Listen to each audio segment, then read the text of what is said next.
Hello everyone, welcome back to my channel. पिछले video में हमने ज्योमेट्रिकल आइसोमेरिज्म ख़त्म किया था। इस वीडियो में हम स्टार्ट करने वाले हैं ऑप्टिकल आइसोमेरिज्म, और इस पर्टिकुलर पार्ट में हम पढ़ेंगे एलिमेंट्स ऑफ सिमेट्री।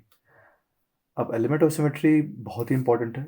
बहुत सारे लोग इसको इग्नोर कर देते हैं और डायरेक्टली ऑप्टिकल एक्टिविटी, कायरलिटी, इन चीज़ों की तरफ मूव कर जाते हैं। बट किसी भी मॉलिक्यूल में अगर आपको ऑप्टिकल आइसोमेरिज्म देखना है तो then you have to have a basic understanding of what are these elements of symmetry.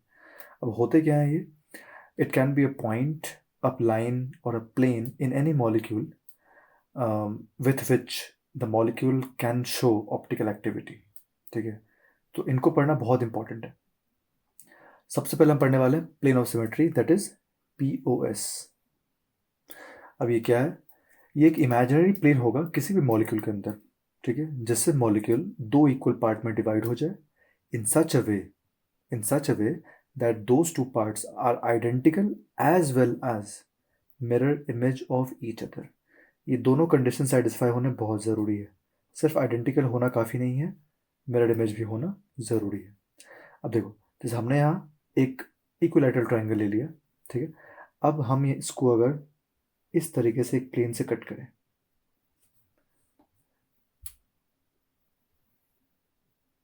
ठीक है, हमने ऐसे कट कर दिया। अब देखो, इस लाइन पे, इस पर्टिकुलर लाइन पे जितने भी एटम्स होंगे, मान लो यहाँ कोई एटम है, यहाँ कोई एटम है, यहाँ कोई एटम है, ठीक है, तो यहाँ पे भी एटम्स होंगे। तो देखो क्या हुआ, ये इक्वल पार्ट में डिवाइड हुआ, और इसका जो मिरर इमेज है वो इस प्लेन के अबाउट इधर मिलेगा, इसका मिरर इमेज इस प्लेन के अबाउट इधर मिलेगा, और इसका मिरर इमेज इस प्लेन के अबाउट इधर मिलेगा।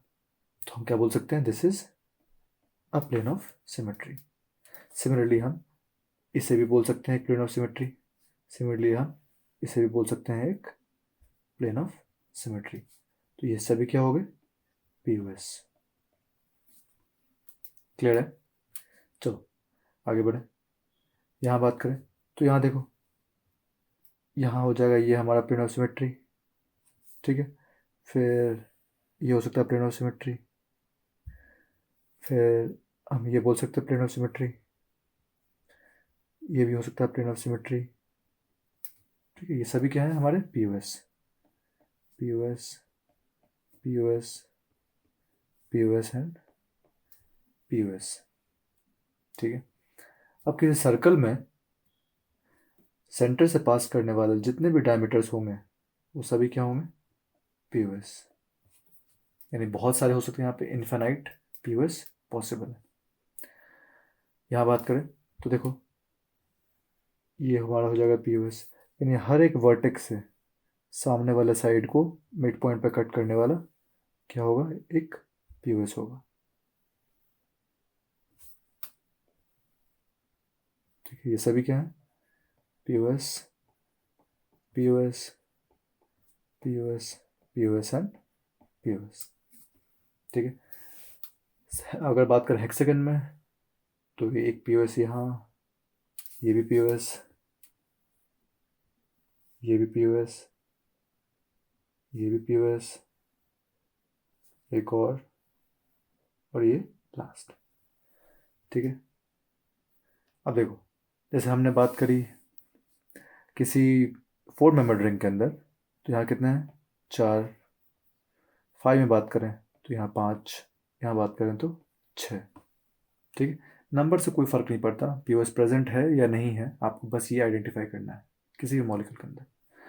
अब बात करें अगर इस तरह के अनसैचुरेटेड कंपाउंड के अंदर, कभी भी आप इन तरह के मॉलिक्यूल को देखेंगे तो हमेशा इनको, अब देखो, देखने में क्या लग रहा है? ये हमारा कार्बन कैसा है? sp2 planar. ये कैसा है? sp2 planar. बट ये कैसा है? sp3। और ये भी कैसा है? sp3। तो हमें यहाँ क्या देखना है कि हमें इस sp3 एटम को just as a sphere treat करना है। अब इसके जो हाइड्रोजन होंगे ये कुछ इस तरह से होगा, टेट्राहेड्रल, कुछ होगा इस तरीके से। तो हम क्या इसको बोलें प्लेन में, या फिर नहीं बोल सकते प्लेन में? तो हम इसे प्लेन में ही मानेंगे, इसको पूरे CH3 को एक स्फीयर मानेंगे। तो इस पूरे मॉलिक्यूल को हम इस तरीके से रिप्रेजेंट कर सकते हैं, ठीक है। हमने सबको एक स्फीयर मान लिया। ये CH3 है, this is CH3, this is H, this is H, this is carbon and this is carbon. अब यहाँ देखिए पीओएस के लिए, तो देखो अगर यहाँ बीच से हम कट कर दें तो मॉलिक्यूल दो पार्ट में बटेगा और मिरर इमेज भी मिल रहे हैं हर एटम का। ठीक है, क्या हम इसको यहाँ से काट सकते हैं? नहीं।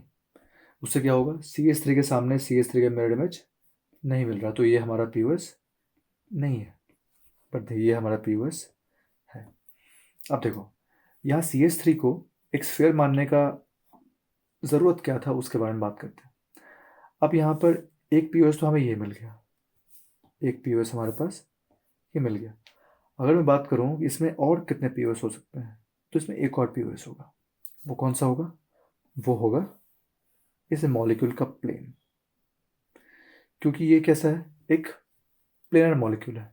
ठीक है, तो ये एक प्लेन में लाई कर रहा होगा, तो ये क्या है उसका, this is the molecular plane, this is the molecular plane. तो इस मॉलिक्यूलर प्लेन में जितने भी एटम्स होंगे उन सभी को स्फीयर मानेंगे। और अगर हम इस प्लेन से कट कर दें, मतलब इस पेपर का जो प्लेन है उससे कट कर दें, तो सारे के सारे जो स्फीयर्स होंगे वो हेमिस्फीयर्स में कट जाएंगे। ठीक है, और वो इस तरह से कटेंगे कि वो मिरर इमेजेस भी होंगे। तो हम क्या बोलेंगे, ये भी हमारा एक पीओएस है, जो हमें इसको इन जनरल स्लाइस भी बोलते हैं। हमने क्या किया, मॉलिक्यूल को स्लाइस कट कर दिया। ठीक है, तो यहाँ कितने पीओएस हो गए? 2 पीओएस। ठीक है, जितने भी प्लेनर मॉलिक्यूल्स हैं उन सभी के अंदर ये स्लाइस वाला molecular plane as a POS मिलेगा ही मिलेगा। क्लियर है? चलो आगे देखते हैं। यहाँ बात करें तो ये देखो ये ट्रांसफॉर्म है, तो यहाँ पर हम ये वाला पीओएस तो नहीं बोल सकते, ये वाला पीओएस हम नहीं बोल सकते क्योंकि हमारा CH3 के सामने CH3 का मिरर इमेज नहीं मिल रहा। ठीक है, तो देखो तो यहाँ कितने पीओएस होंगे उसके बारे में बात करें, तो यहाँ फिर से एक स्लाइस, यानी हमारा जो मॉलिक्यूलर प्लेन है, मॉलिक्यूलर प्लेन हमारा क्या हो जाएगा, पीओएस। क्लियर है? अब यहाँ बात करें तो यहाँ पे भी, यहाँ पर कोई भी पीओएस पॉसिबल नहीं है except the molecular plane, this is the POS. ठीक है, चलो अब बात करते हैं एलीन्स की। यहाँ देखें तो पीओएस कैसे पहचानेंगे, यहाँ पर आप देखो यहाँ पे क्या है, इवन एलीन है, इसका मतलब एक्सट्रीमेंट्स क्या होंगे, आउट ऑफ द प्लेन। इसके बारे में हमने पिछले वीडियो में बात करी है, जहाँ GI हमने देखा था एलीन्स के अंदर। अगर आपने नहीं देखा है तो जाके उसको पक्का पहले देखो। हाँ, अब यहाँ बात करें, देखो ए कैसा है प्लेन से बाहर, बी कैसा है, इस ए की, इस बी की, इस बी की बात कर रहे हैं यहाँ पे। एक जो हमारा ए है वो प्लेन से बाहर, बी हमारा प्लेन के अंदर। तो अगर हम मॉलिक्यूल को इस तरीके से कट करें, अगर हम मॉलिक्यूल को यहाँ से कट करें तो किसी भी एंगल में पीओएस तो नहीं मिलने वाला, क्योंकि ये ए हमारा क्या है और ये बी का है, ये दोनों प्लेन के अंदर है। तो हम यहाँ से तो नहीं कट कर सकते, तो हम इसे मिटा देंगे। ठीक है, अब बताओ कहाँ से कट करें। अब मेरे पास एक ही ऑप्शन है, एक ऑप्शन कौन सा है, यहाँ से कट करना। अगर हमने यहाँ से कट किया तो शायद हमें मिल सकता है, बट नहीं मिलेगा। क्यों नहीं मिलेगा, देखो अगर हमने इसको, यानी कि एक ऐसा हमने प्लेन लिया जो इस पेपर के परपेंडिकुलर जा रहा है, इस लाइन पे, इस लाइन पे इस पेपर के परपेंडिकुलर कट कर रहा।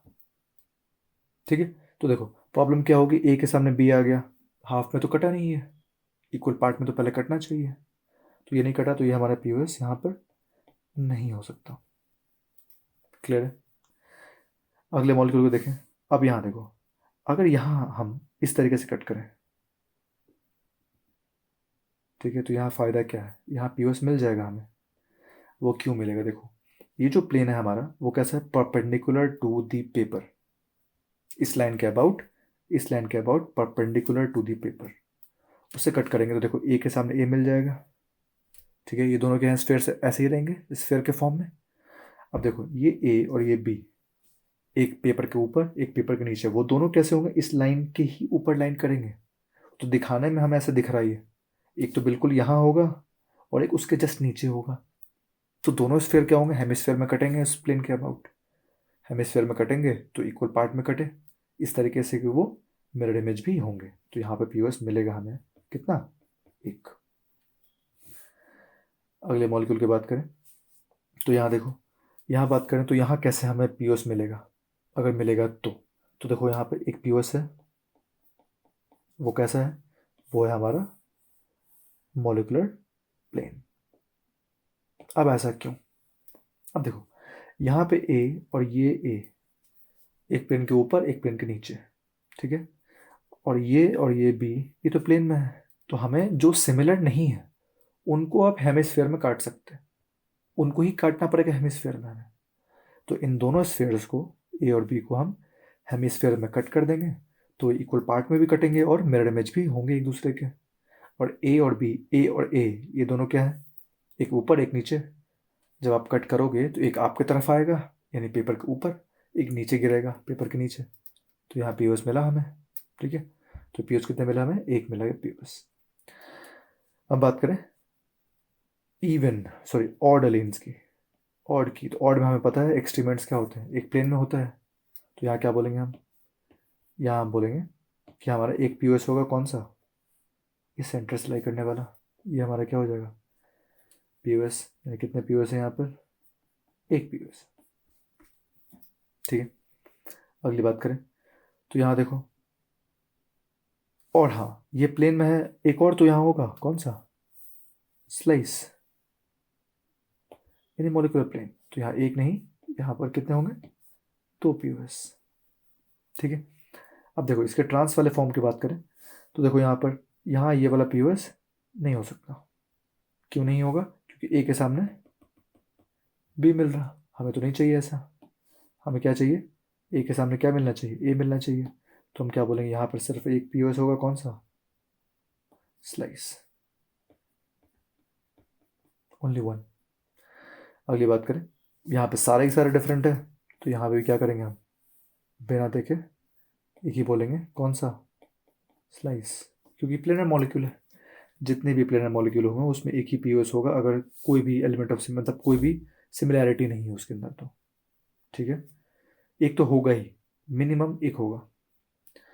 अब बात करें सब्स्टिट्यूटेड साइक्लोएल्केन्स की, तो देखो यहाँ पर हम इस CH3 की बात करें और इस हाइड्रोजन की बात करें तो एक ऊपर है एक नीचे है, यानी इस पॉइंट के अबाउट एक जस्ट ऊपर है और एक जस्ट उसके नीचे है।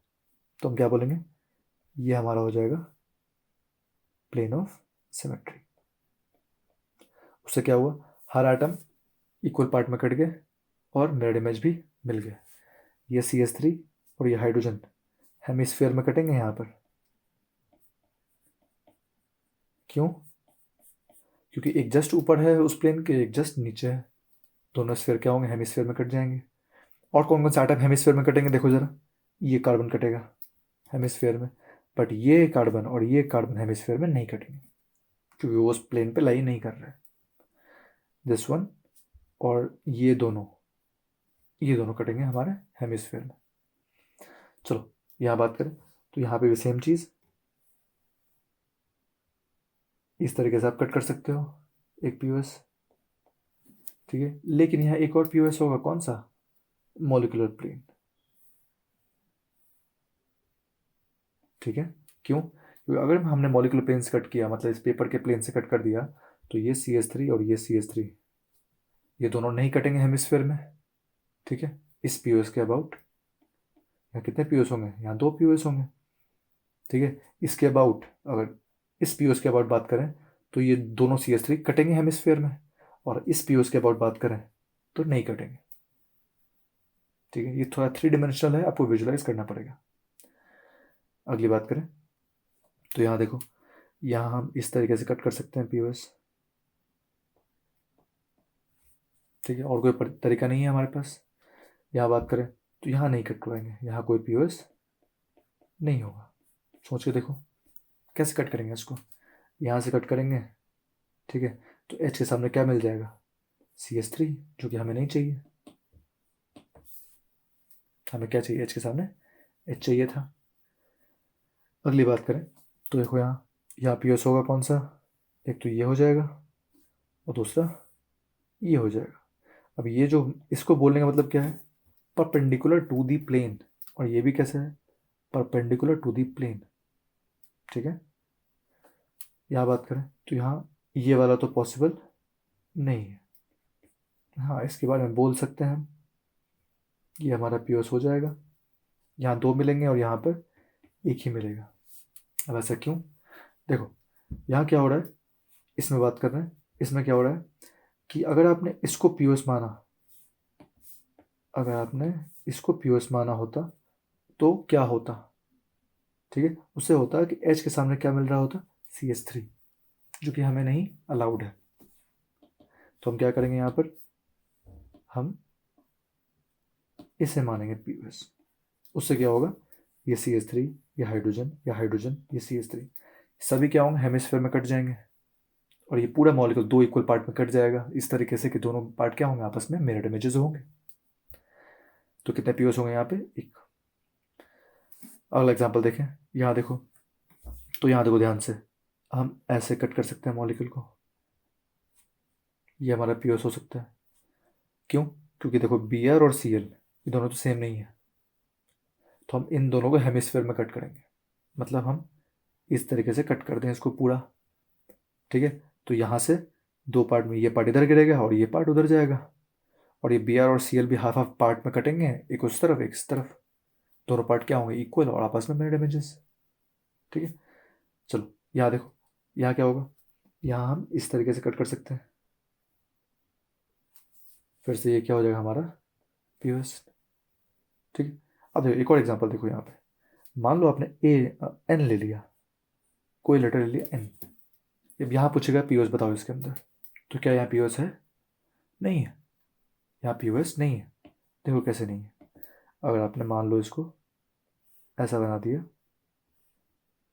पूछा यहाँ बताओ पीओएस, तो यहाँ पीओएस नहीं हो सकता, क्योंकि अगर आपने इसको इस तरीके से कट किया, इसको अगर आपने पीओएस मान लिया, तो क्या होगा, यहाँ जो एटम था उसका मिरर इमेज इक्वल डिस्टेंस पे यहाँ मिलना चाहिए था, जो नहीं मिला। ठीक है, तो ये हमारा पीओएस नहीं हो सकता। जबकि अगर आप एटम ए ले लो, कोई लेटर ए ले लो, यहाँ अगर आप ऐसे कट करोगे तो यहाँ पे हर एटम का मिरर इमेज मिलेगा आपको, और इक्वल पार्ट में वो डिवाइड हुआ है, यहाँ इक्वल पार्ट में डिवाइड हुआ लेकिन मिरर इमेज नहीं मिला। तो ये सब ध्यान रखना है कि मिरर इमेज भी मिलना चाहिए और इक्वल पार्ट में भी डिवाइड होना चाहिए। नेक्स्ट बात करते हैं सेंटर ऑफ सिमेट्री की। ठीक है, अब ये क्या है, ये पहली बात तो किसी भी मॉलिक्यूल में एक ही हो सकता। ठीक है, अब यह है कि इमेजिनरी पॉइंट किसी भी मॉलिक्यूल के अंदर इस तरीके से कि हर एक एटम का एक मिरर इमेज मिलना चाहिए, हर एक एटम का मिरर इमेज मिलना चाहिए। अब देखो पहला एग्जांपल देखें, यहाँ अगर हम इस सेंटर को मान लें, जो इसका सेंटर है सेंट्रॉइड, तो वहाँ से अगर मैं इस एटम की बात करूँ तो उसका मिरर इमेज यहाँ मिलना चाहिए, जो कि नहीं है। तो यहाँ पर कोई भी COS नहीं है। ठीक है, अगर मैं चार मेंबर रिंग की बात करूँ तो इसका सेंटर ले लें, तो इस एटम का जो हमारा मिरर इमेज होगा वो यहाँ मिलेगा, और इसका जो है वो यहाँ मिलेगा, तो ये हमारा COS प्रेजेंट है यहाँ पे। ठीक है, अगली बात करें, तो यहाँ बात करें इसके सेंटर की, तो इसका मिरर इमेज यहाँ मिलना चाहिए था, इसका मिरर इमेज यहाँ मिलना चाहिए था, इसका मिरर इमेज यहाँ मिलना चाहिए था, तो यहाँ पे भी COS एब्सेंट होगा। और यहाँ बात करें तो देखो यहाँ हो जाएगा, इसका मिरर इमेज यहाँ मिला, इसका मिरर इमेज यहाँ मिला, इसका मिरर इमेज यहाँ मिला, तो यहाँ COS क्या है, प्रेजेंट है। तो ध्यान से देखा जाए यहाँ पर, तो इवन मेंबर रिंग्स के अंदर COS मिल रहा और ऑड के अंदर नहीं मिलेगा। सिंपल सा ट्रिक है, इवन के अंदर मिल जाएगा, ऑड के अंदर नहीं मिलेगा। लेकिन कोई ऐसा कंडीशन नहीं, ये सारे के सारे अनसब्स्टिट्यूटेड हैं, कुछ भी आ सकता है कॉम्प्लिकेशन इसके अंदर। अब यहाँ बात करें तो देखो, यहाँ पर पहले मॉलिक्यूल में देखें तो यहाँ पे कोई COS प्रेजेंट नहीं है, क्योंकि अगर आपने यहाँ एक सेंटर ऑफ सिमेट्री माना तो इस कार्बन का तो मिल जाएगा मिरर इमेजेस, बट इस CH3 का इसके अबाउट यहाँ मिलना चाहिए, जो कि हाइड्रोजन है यहाँ पे, इस CH3 का यहाँ मिलना चाहिए, जो कि क्या है यहाँ पर हाइड्रोजन है, तो यहाँ पे भी COS नहीं है। बट ट्रांसफॉर्म की बात करें तो ट्रांस में मिल जाएगा, तो यहाँ पे COS प्रेजेंट है। ठीक है, चलो अब यहाँ बात करें तो यहाँ पे भी कोई COS प्रेजेंट नहीं होगा। क्यों नहीं होगा? क्योंकि ये एक ऐसा है प्लेन से बाहर, तो इसका सेंटर ऑफ सिमेट्री जो यहाँ लाई करना चाहिए वो इस तरफ नीचे मिलना चाहिए, जो कि यहाँ पे है नहीं, ये दोनों तो प्लेन के अंदर है। ठीक है, तो यहाँ भी सी नहीं हो सकता।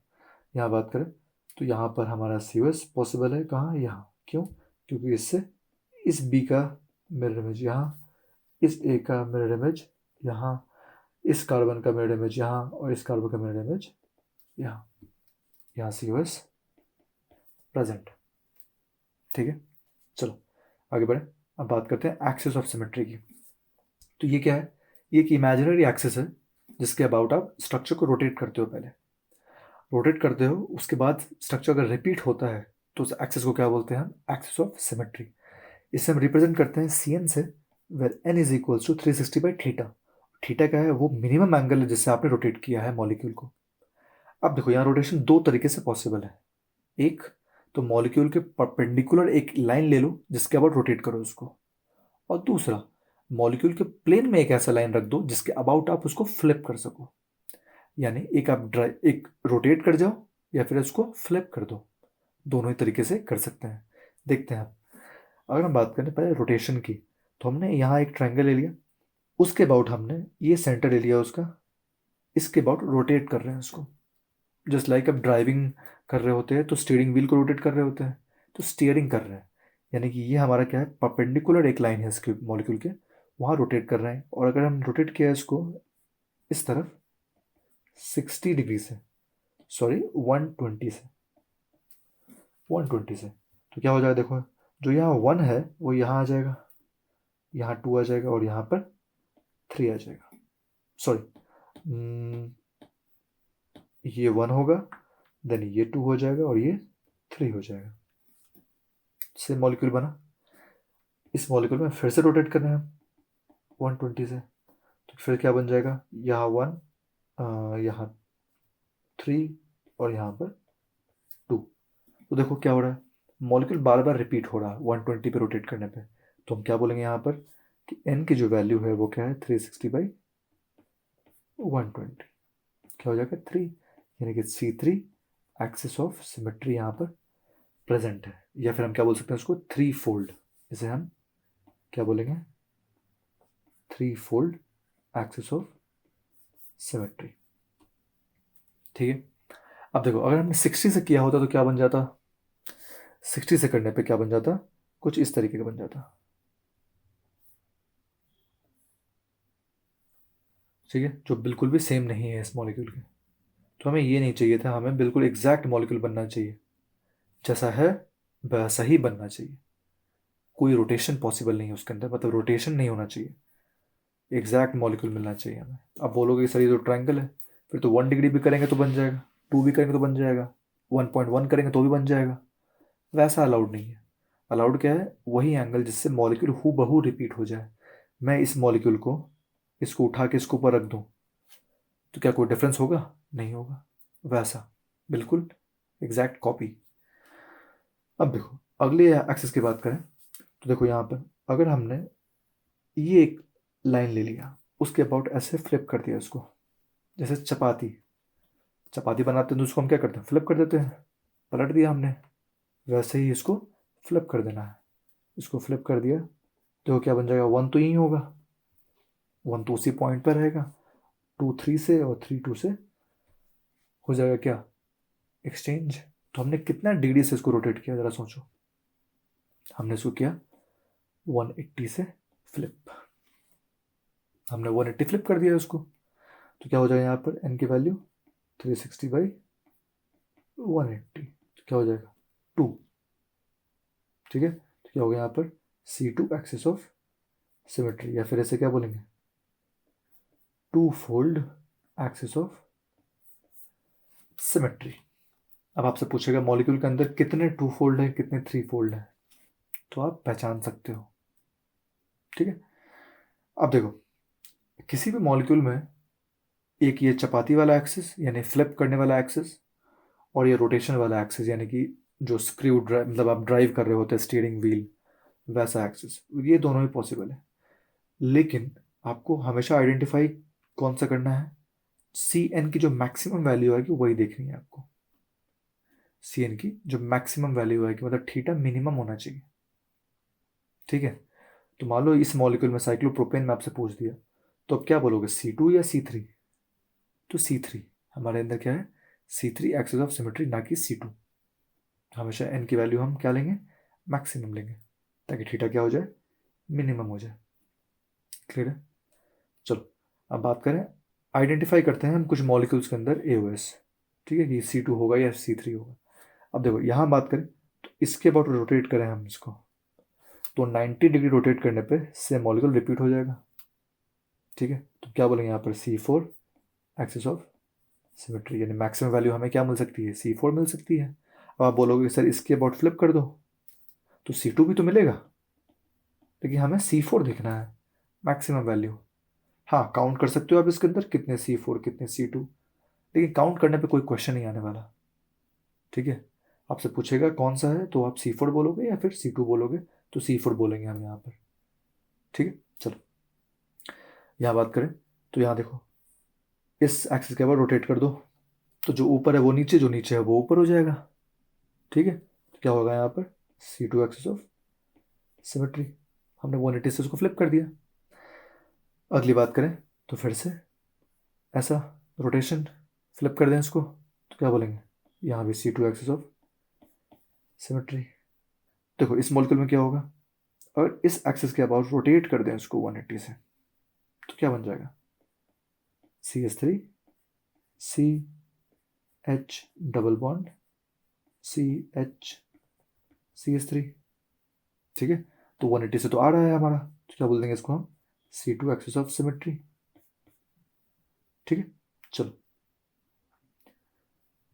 नेक्स्ट देखें। यहाँ तो देखो यहाँ पे क्या होगा, इस एक्सिस के अबाउट ऐसा रोटेट कर दो इसको, तो ये क्या होगा, ये CH3 यहाँ आ जाएगा, ये CH3 ऊपर चला जाएगा, मॉलिक्यूल रिपीट हो जाएगा। क्या बोलेंगे यहाँ पर, C2 एक्सिस ऑफ सिमेट्री।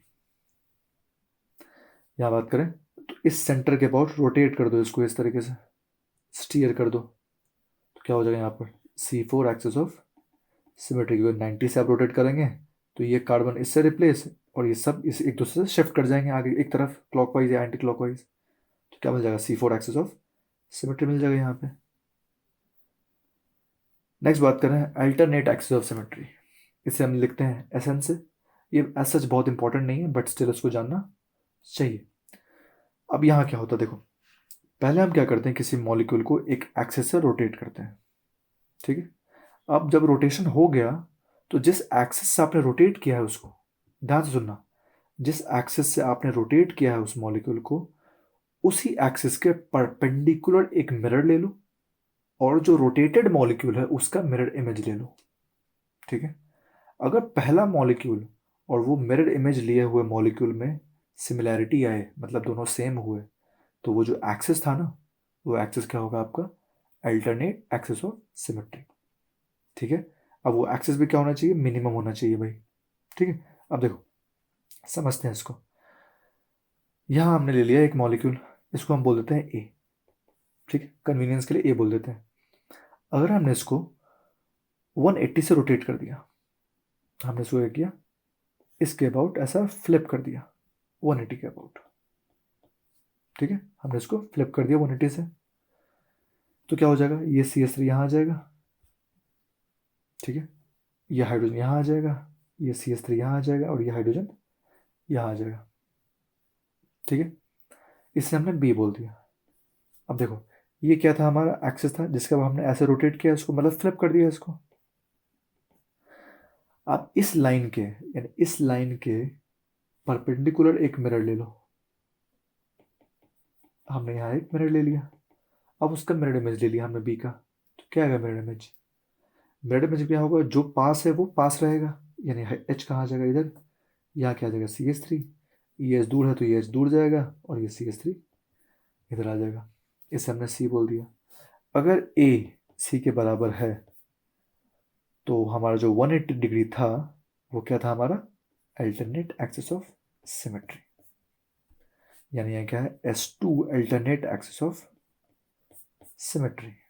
यहाँ भी n की वैल्यू क्या होगी, n इज इक्वल टू 360/2, थीटा। Theta is the minimum angle of rotation. ठीक है, तो यहाँ इस तरीके से हम अल्टरनेट एक्सिस ऑफ सिमेट्री देख सकते हैं। क्लियर है? चलो, अब इसके जो भी एप्लीकेशन है, जितने भी एलिमेंट ऑफ सिमेट्री हैं, उन सब के बारे में हम अगले वीडियोज में बात करेंगे। ठीक है, तो हम देखेंगे वहाँ पर ऑप्टिकल एक्टिविटी क्या होती है, कायरल मॉलिक्यूल क्या होते हैं, कायरलिटी क्या होती है, और आगे प्रोसीड करेंगे ऑप्टिकल आइसोमेरिज्म में। If you find this video helpful, please like, share and subscribe to the channel for more videos. Thank you so much for watching. See you in the next one.